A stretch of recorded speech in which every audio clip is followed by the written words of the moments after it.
Dr Reena here. I'm a dental specialist and founder of RW Perio, located at 75 Harley Street. Welcome to my podcast, Life and Smile, where we talk about everything dental, lifestyle, business, and much more.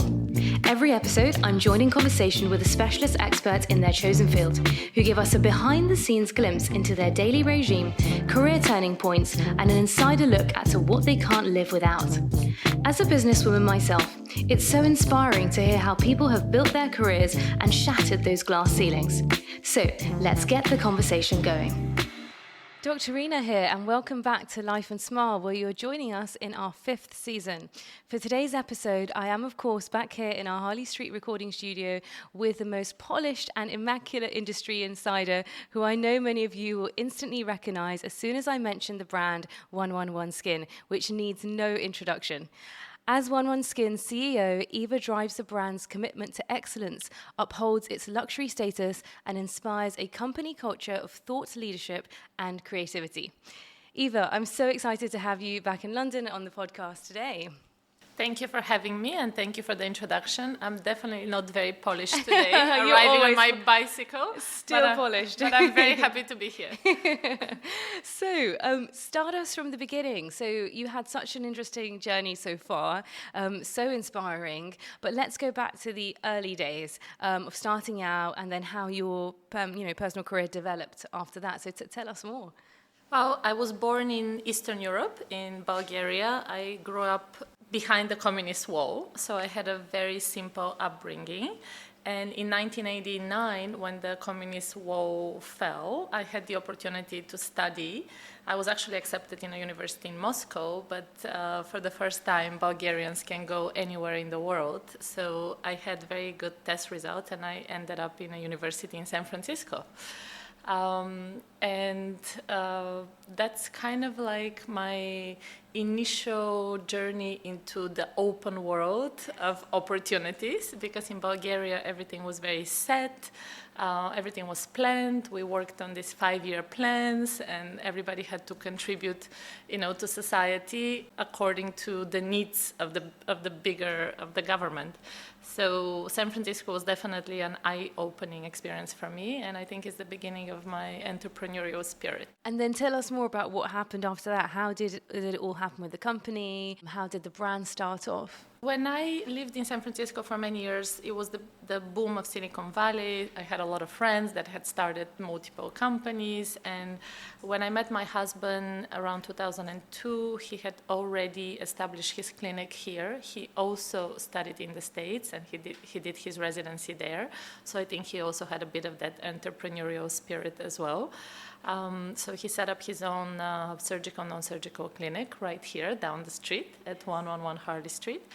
And when I moved to London, I remember having conversations with him about different skincare products that he was using in the clinic, which he was not 100% satisfied with. Actually, he loved the product, but his patients were a little bit, finding the products more reactive, a little bit difficult to use. And that's when I kind of asked him why he doesn't change for something that is more suitable for his practice.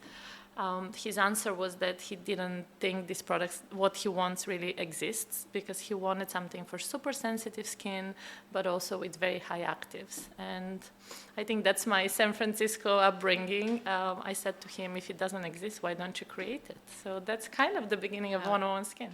Amazing. I love it. If it doesn't exist, create it. So you saw the opportunity in the market. And how is it? Because you've got your husband who's very surgical, you've got the clinical side, and then you've got your background. It's an amazing combination that's obviously led to great success. Do you think that's been important, to be quite different from each other and then bring those skills together? I always say 2 founders are better than one, and I hope that, I see your husband here, he's behind the scenes on the technology, so I can attribute some of your success of For sure. Having someone that understands you. I would say that we definitely have very different skill sets. He is a practicing plastic surgeon. He spent more than 15 years, maybe even 20. I have to get the final number from him, studying and really learning how to be a surgeon. I, on the other hand, have a business and marketing degree. And I think I bring more of the sensorial, experiential experiences in the skincare versus him being very technical, ingredients driven and results driven. So that's kind of like the unison of having two founders. For sure, and brilliant combination. He ensures the results, you make sure it looks good and it feels good and the whole experience is great. So I think it's amazing. And now 101 Skin is this global brand phenomenon. It's done incredibly well. From the journey from when you first set it up, what has been like the standout moments over the years? Has there been any that you can pinpoint? You think, wow, that was incredibly satisfying and rewarding. I think we have these kind of moments continuously because when you have a global brand, you need to really have this gratitude and understanding that it takes hard work and a lot of effort, but also a bit of luck. And I mean, I now travel the world and I see 101 Skin in beautiful 5-star spas around the world. I see us in some of the most beautiful stores and locations. And it always takes me a moment to have this appreciation how far we have come. So I think the moments are continuous. It's just, I consider ourselves very, very fortunate. I mean, we did start the company more than 11 years ago. So it's been a lot of hard work, a lot of behind the scenes battles that a lot of people don't know about. But at the same time, I think that we are very fortunate as well. And what kept you going? You mentioned, obviously, it's those 11 years. It's not as easy as sometimes it looks from the outside. What kept you going when you faced those battles and when you were like, gosh, is this going to work? Or how did you continue to get through and remain positive? I think for us, the brand is founded on very serious principles. There is, my husband is still a practicing plastic surgeon. Inspiration for products definitely comes from him and his continuous involvement with patients and being on the forefront of medical research. So it's, I think there's real foundation in the brand. We don't really have to create stories or we don't have to find ourselves. We know exactly who we are. We started in a clinic and the first products were created just for the patients in the clinic. They resonated very well with people around the world and that's why we have this global success. So we really don't have to ever question why we exist because we do exist to have results-driven product and we resonate very well with our audience. Yeah, love it.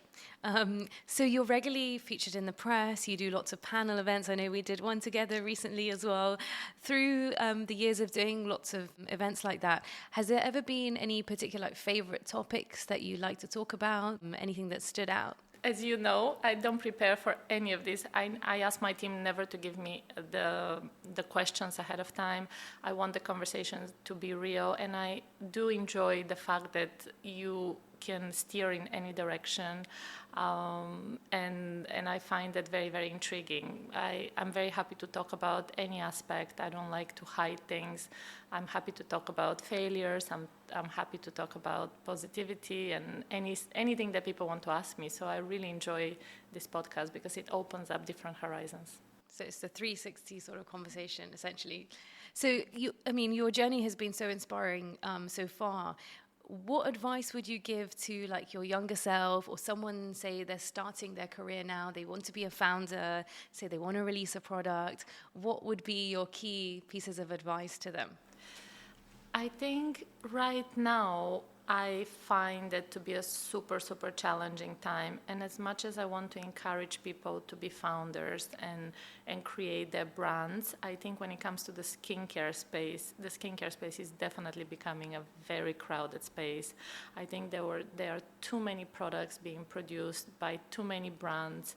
And actually, you can see it that these products are now being pushed in directions that they shouldn't be. For very young teenagers, as young as 10 years old, are being sold high-performance products. So I would say, in general, I want to encourage people to be creative and start their business. However, spend some time to learn the industry, learn some skills, definitely work for somebody else first to just understand what is business management. And when it comes to skincare, I would say be very cautious, and unless you have a clear point of difference, if you want to create a product and if you think you want to go to one of these incubator companies and just put your name on it and have a white label product, I would say probably this is not the right route. And your products, as I remember we were discussing it when we had the panel as well, it takes years and years to develop a good product and test it, and I guess it must require quite a lot of patience as well to get it right. Well, we're kind of the opposite trend of the industry, I would say, because there must have been hundreds of companies that were created just a few years ago, and they have various different products, and they have a very quick development stage and phase.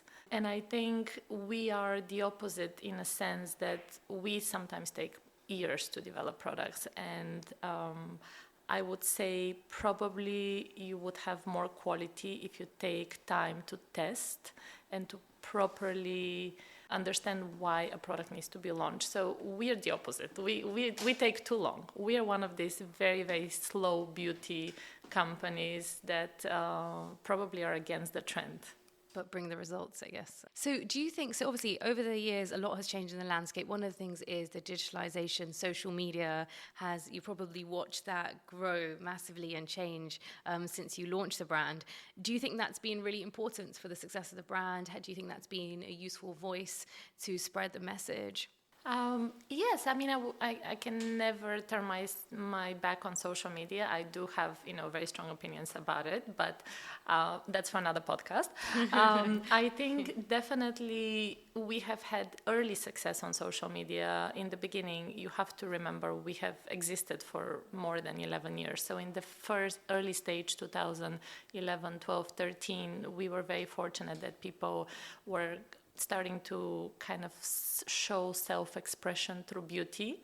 And because our products give you results, people are willing to show that on social media and talk about the benefits of the product. So we did have very early success with a lot of celebrities via the makeup artist community that was endorsing us.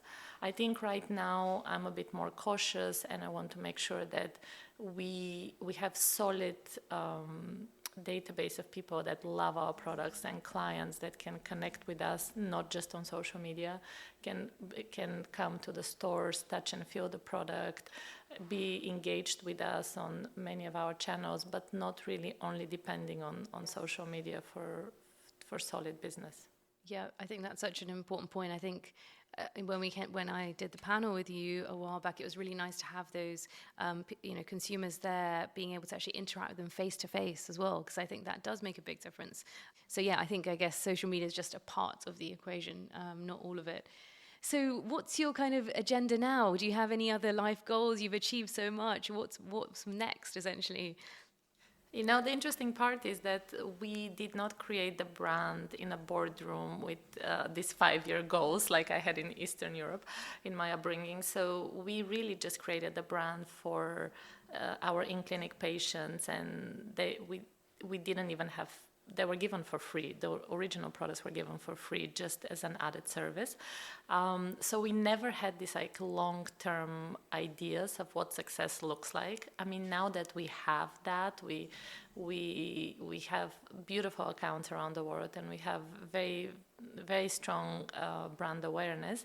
I think I just want to keep doing exactly what I'm doing. I don't want to now set another plan. I just want to create really strong products that stand out, that give people confidence through beauty. I want to expand on our spa presence, because this is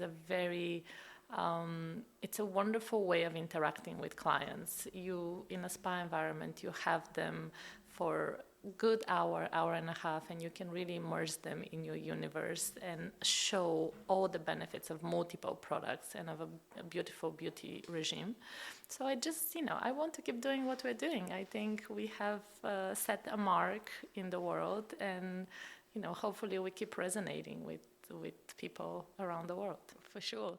And what keeps you inspired? Like, is it, I guess, with me working with a partner that understands you and you can motivate each other, keep you going, inspire each other.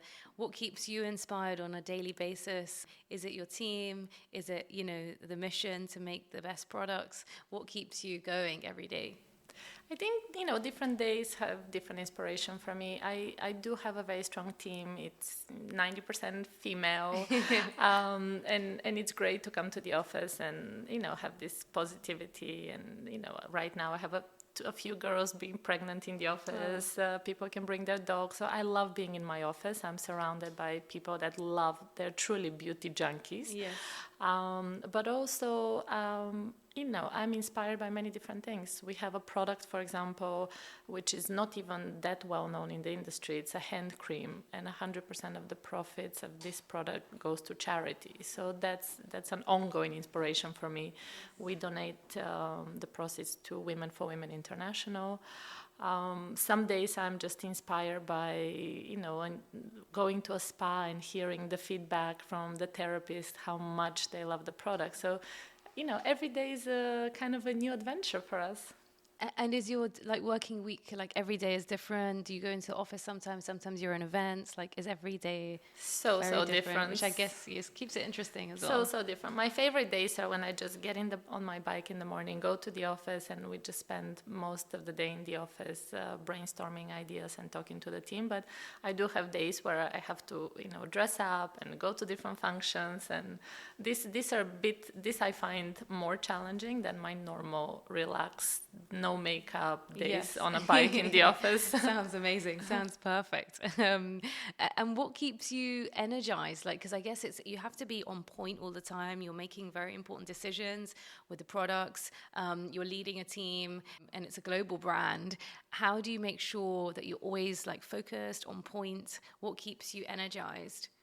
Yeah, I have discovered a few years ago that physical activity is very important for me. And if I go a few days without doing some form of workout, I'm less focused and more stressed. So I've added this into my routine. That's why I keep saying biking for me, because that's a very quick hack. If you bike to the office, that's half an hour of workout. But we also have, Yannis and I brought the very first cryo chamber in the UK. So we pioneered cryotechnology. Fantastic. And we have these chambers in Harvey Nichols and in Harrods. It's a full body treatment for 3 minutes, and it gives you amazing energy. I highly recommend it. I need to go and try that. You guys can go and do it as a couple as well. So different hacks that work for me, but consistency is really important. Amazing. And I'm going to finish by asking one last question that we ask all of our guests. So 3 things we can always find in your handbag or your desk as part of your sort of mini survival kit. What would they be? Well, let's look today. I rarely have a bag because so I have my agenda with me all the time. Unfortunately, I have my phone because a lot of things happen on the go with me. And if I always have a few of our masks with me, and not so much for me to use them because I can use them in the office or I can use them at home, but I give them as gifts. If I like someone, if I buy a coffee somewhere, I give people a mask, or if I'm traveling, and people tend to really, it brings a smile. So I actually love it. Oh, that's such a lovely idea. Listen, Eva, thank you so much for your time. I know you are back to back today, so we really appreciate your insightful conversation. So much to inspire our listeners. Where can they find you in terms of following the brand, following yourself? Well, in the UK, we are in Harrods, Harvey Nicks, Space &K, Selfridges, but I think our main business card is probably Instagram, 101 Skin. 101 Skin on Instagram, or I'm Eva at 101 Skin, and hopefully easy to find us. For sure. Looking forward to having you back on Harley Street very soon. Thank you so much for the conversation. Thank you so much. I love your smile. Thank you.